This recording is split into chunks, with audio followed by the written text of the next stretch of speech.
KPC ನಾವೆಲ್ಲ ಸ್ನೇಹಿತರಿದ್ದೀವಿ. ಹೌದು. ಶೀತಲ್ ಸಮರ ಏನ್ ಸಮರ ಇದೆ? ಡಿಸ್ಟೆನ್ಸ್ ಮೇಂಟೈನ್ ಡಿಸ್ಟೆನ್ಸ್ಗಳಿಲ್ಲ. ಹೇಳಿ. ವೈಜ್ಞಾನಿಕ ಕ್ರಿಯಾ ಯೋಜನೆ ಏನ್ ಮಾಡ್ಲಿಕ್ಕೆ ಸಾಧ್ಯ? ನೋಡಿ, ವನ್ಯಜೀವಿಗಳು, ಮಾನವ ವನ್ಯಜೀವಿ ಸಂಘರ್ಷ ಅನಾದಿ ಕಾಲದಿಂದ ನಡೀತಾ ಇದೆ, ಇವತ್ತಿನಿಂದ ಅಲ್ಲ. ಇತ್ತೀಚೆಗೆ ಹೆಚ್ಚಿಗಾಗಿದೆ. ಈಗ ಯಾಕೆ ಹೆಚ್ಚಿಗಾಗಿದೆ? ನಗರೀಕರಣ ಜಾಸ್ತಿ ಆಗಿದೆ, ಕಾಡು ಕ್ಷೀಣಿಸ್ತಾ ಇದೆ, ನಾವು ಅರಣ್ಯದ ಕಡೆ ಹೋಗ್ತಾ ಇದ್ದೇವೆ. ಈಗೇನು ವನ್ಯಜೀವಿಗಳಿದ್ದು ವನ್ಯಜೀವಿಗಳ ಆವಾಸ ಸ್ಥಾನಕ್ಕೆ ಧಕ್ಕೆ ಆಗ್ತಾ ಇದೆ. ಅಭಿವೃದ್ಧಿ ಕೆಲಸ ಕಾರ್ಯಗಳು ತಗೋತೀವಿ, ಎಕ್ಸ್ಪ್ರೆಸ್ ವೇ ಮಾಡ್ತೀವಿ, ಇವತ್ತು ಬೇರೆ ಬೇರೆ ರೀತಿಯಲ್ಲಿ ಮೂಲಭೂತ ಸೌಕರ್ಯ ಕೊಡಬೇಕು ಅಂತ ಮಾಡ್ತೀವಿ. ಅಲ್ಲಿ ಅವರ ಹ್ಯಾಬಿಟ್ಯಾಟ್ಗೆ ಎಫೆಕ್ಟ್ ಆಗುತ್ತೆ, ಇವತ್ತು ಕಾರಿಡಾರ್ಗೆ ಎಫೆಕ್ಟ್ ಆಗುತ್ತೆ. ಇವತ್ತು ಅದರ ಜೊತೆಯಲ್ಲಿ ನಾವೇನು ಇವತ್ತು ವನ್ಯಜೀವಿ ಸಂರಕ್ಷಣೆ ಮಾಡ್ತಾ ಇದ್ದೀವಿ.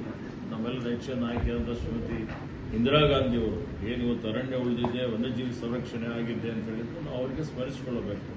80ರಲ್ಲಿ ಅರಣ್ಯ ಸಂರಕ್ಷಣೆ ಕಾಯ್ದೆ ತಂದು ತರ್ತಾರೆ, 72ರಲ್ಲಿ ವನ್ಯಜೀವಿ ಸಂರಕ್ಷಣೆ ಕಾಯ್ದೆ ತರ್ತಾರೆ.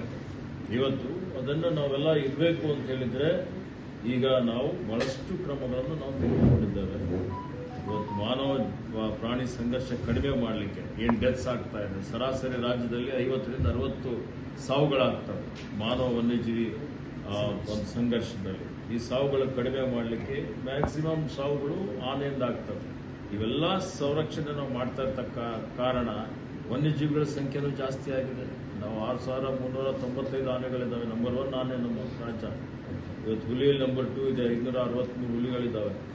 ಹೀಗಾಗಿ ಏನಾಗಿದೆ ಅಂದರೆ ಈಗ ರೈಲ್ವೆ ಬ್ಯಾರಿಕೇಡ್ ಮಾಡುವಂಥದ್ದು, ಟೆಂಟಿಕಲ್ ಫೆನ್ಸಿಂಗ್ ಮಾಡುವಂಥದ್ದು, ಅರಣ್ಯದಲ್ಲಿ ಅವಕ್ಕೆ ಆಹಾರ ಏನು ಬೇಕಾಗಿದೆ, ಬಿದಿರು ಅಲ್ಲಿ ಬೆಳೆಸುವಂಥದ್ದು, ಹುಲ್ಲುಗಳು ಜಾಸ್ತಿ ಬೆಳೆಸುವಂಥದ್ದು, ಅಲ್ಲಿ ವಾಟರ್ ಹೋಲ್ಸ್ ಏನಿದೆ ಅಲ್ಲಿ ಸೋಲಾರ್ ಪಂಪಿಂಗ್ ಮಷಿನರಿ ಕೂಡಿಸಿ ನೀರು ಅಲ್ಲಿ ಕೊಡುವಂಥ ರೀತಿಯಲ್ಲಿ ಬಹಳಷ್ಟು ಕ್ರಮಗಳು ನಾವು ತೆಗೆದುಕೊಂಡಿದ್ದೇವೆ. ಮತ್ತೆ ಅಲ್ಲಿ ಎಲಿಫೆಂಟ್ ಟಾಸ್ಕ್ ಫೋರ್ಸ್ ಮಾಡಿದ್ದಾರೆ, ಲಿಯೋಪಾರ್ಡ್ ಟಾಸ್ಕ್ ಫೋರ್ಸ್ ಮಾಡಿದ್ದಾರೆ.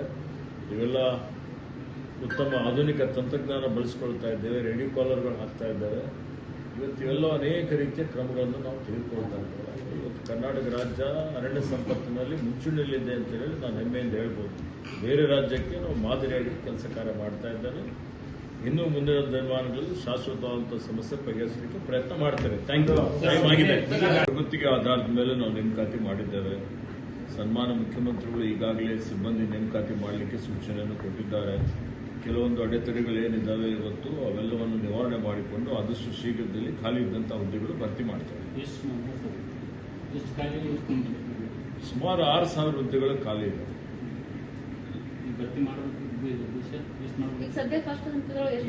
ಎಲ್ಲೆಲ್ಲಿ ಕ್ರಿಟಿಕಲ್ ಪೋಸ್ಟ್ ಇದೆ ವನ್ಯಜೀವಿ ಧಾಮಗಳಲ್ಲಿ, ಮತ್ತು ಈಗ ನಮ್ಮಲ್ಲಿ ವಿಶೇಷವಾಗಿ ವಾಚರ್ಸ್ ಇದ್ದಾರೆ, ಗಾರ್ಡ್ಸ್ ಇದ್ದಾರೆ. ನಾನು ಬಂದ ಮೇಲೆ 340 ಜನರಿಗೆ ನಾವು ನೇಮಕ ಮಾಡಿದ್ದೇವೆ. ಇನ್ನೂ 540 ಮಾಡಲಿಕ್ಕೆ ಎಲ್ಲ ಪ್ರಕ್ರಿಯೆ ಎಲ್ಲ ಪ್ರಾರಂಭ ಆಗಿದೆ.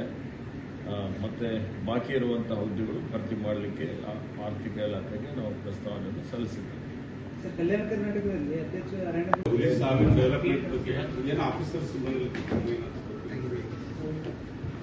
ಉಡಿಯೇನು ಮಲೆ ಮಹದೇಶ್ವರ ವನ್ಯಜೀವಿ ಧಾಮದಲ್ಲಿ ಇತ್ತೀಚೆಗೆ ಒಂದು ತಾಯಿ ಹುಲಿ ಮತ್ತು 4 ಮರಿಗಳು ಸಾವಾಗಿದಂಥದ್ದು ಅತ್ಯಂತ ದುರಂತದ, ಅತ್ಯಂತ ದುಃಖದ ಒಂದು ಸಂಗತಿಯಾಗಿದೆ. ಸರ್ಕಾರ ಇದನ್ನು ಅತ್ಯಂತ ಗಂಭೀರತೆಯಿಂದ ಪರಿಗಣಿಸಿದೆ.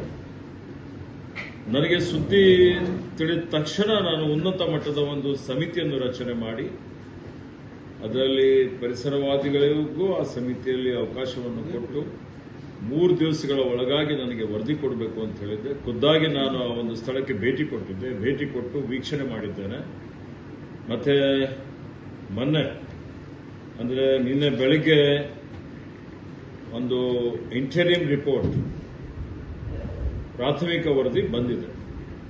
ಆ ವರದಿಯಲ್ಲಿ ಏನು ಅಧಿಕಾರಿಗಳ ಕರ್ತವ್ಯ ಲೋಪ ಇದೆ, ಏನು ನಿರ್ಲಕ್ಷ್ಯತನ ಇದೆ, ಅದೆಲ್ಲವನ್ನು ಮೇಲ್ನೋಟಕ್ಕೆ ಸಾಬೀತಾಗಿದೆ. ಈ ಕರ್ತವ್ಯ ಲೋಪ ಮಾಡಿದಂಥ ಅಧಿಕಾರಿಗಳೇನಿದ್ದಾರೆ ಆ ಅಧಿಕಾರಿಗಳಿಗೆ, 2 ಅಧಿಕಾರಿಗಳಿಗೆ ನನ್ನ ವ್ಯಾಪ್ತಿಯಲ್ಲಿ ಬರುವಂಥದ್ದು ನಾನು ಅಮಾನತು ಮಾಡಿದ್ದೇನೆ. ಮತ್ತೆ ಒಬ್ಬ ಹಿರಿಯ ಅಧಿಕಾರಿಗೆ ಅಮಾನತು ಮಾಡಲಿಕ್ಕೆ DPRಗೆ ಮಾನ್ಯ ಮುಖ್ಯಮಂತ್ರಿಯವರಿಗೆ ಶಿಫಾರಸು ಮಾಡಿದ್ದೇನೆ. ಇವತ್ತು ಯಾರೇ ತಪ್ಪು ಮಾಡಿದರೆ, ನಿರ್ಲಕ್ಷ್ಯ ಮಾಡಿದರೆ ಅವ್ರ ಮೇಲೆ ಕ್ರಮ ಆಗುತ್ತೆ. ಮತ್ತೆ ಇಂಥ ಒಂದು ದುರ್ಘಟನೆಗಳು ಮುಂದಿನ ದಿನಮಾನಗಳಲ್ಲಿ ನಡೀಬಾರದು ಅನ್ನುವಂಥದ್ದು.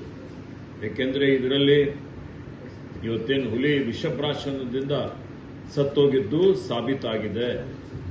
ಹಾಗೆ ಇವತ್ತು ಏನು ನಮ್ಮ ಫ್ರಂಟ್ಲೈನ್ ಸ್ಟಾಫ್ ಇದ್ದಾರೆ ಅವರಿಗೆ ಸರಿಯಾದ ಸಮಯಕ್ಕೆ ಹೊರಗುತ್ತಿಗೆ ಆಧಾರದ ಮೇಲೆ ಕೆಲಸ ಮಾಡ್ತಾರೆ. ಗಸ್ತು ಇವರೆಲ್ಲ ಹಾಕುವಂಥದ್ದು ಇವರ ಜವಾಬ್ದಾರಿ ಆಗಿರ್ತದೆ. ದಿನ ಒಂದು 8ರಿಂದ 10 ಕಿಲೋಮೀಟರ್ ಇವರು ಅರಣ್ಯದಲ್ಲಿ ನಡೆದು ಏನು ನಡೀತಾ ಇದೆ ಅಂತೇಳಿ ನೋಡಬೇಕಾಗ್ತದೆ. ಆ ಸಿಬ್ಬಂದಿಯವರಿಗೆ ಸರಿಯಾದ ಸಮಯಕ್ಕೆ 3 ತಿಂಗಳವರೆಗೆ ಸಂಬಳ ಕೊಡದೇ ಇರುವಂಥದ್ದು ಅಕ್ಷಮ್ಯ. ಯಾಕೆಂದ್ರೆ ಅರಣ್ಯ ಮಂತ್ರಿ ಆದಮೇಲೆ ಪದೇ ಎಲ್ಲೆಲ್ಲಿ ವನ್ಯಜೀವಿ ಧಾಮಗಳಿಗೆ ನಾನು ಭೇಟಿ ಕೊಟ್ಟಿದ್ದೇನೆ. ಆ ಸಂದರ್ಭದಲ್ಲಿ ಪ್ರತಿ ಸಲ ನಾನು ಅವರಿಗೆ ಎಚ್ಚರಿಕೆ ಕೊಟ್ಟಿದ್ದೇನೆ, ಅವರಿಗೆ ನಾನು ಟಿಪ್ಪಣಿ ಕೊಟ್ಟಿದ್ದೇನೆ.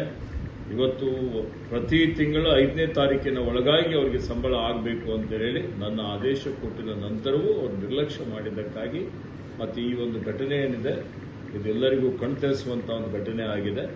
ಆ ಕಾರಣಕ್ಕಾಗಿ ಇವತ್ತು ನಾವು ಶಿಸ್ತು ಕ್ರಮ ಜರುಗಿಸಿದ್ದೇವೆ. ಇಲಾಖಾ ವಿಚಾರಣೆ ನಡೀತದೆ. ಮತ್ತೆ ಮುಂದೆ ಈ ರೀತಿಯಲ್ಲಿ ಯಾವುದೇ ಅರಣ್ಯ ಪ್ರದೇಶದಲ್ಲಿ ವನ್ಯಜೀವಿ ಧಾಮಗಳಲ್ಲಿ ನ್ಯಾಷನಲ್ ಪಾರ್ಕ್ಗಳಲ್ಲಿ ಇಂಥ ಘಟನೆಗಳು ಮರುಕಳಿಸದಂತೆ ನಾವು ಕ್ರಮ ವಹಿಸಬೇಕು ಅಂತ ನಾನು ಈಗಾಗಲೇ ಹೇಳಿದ್ದೆ.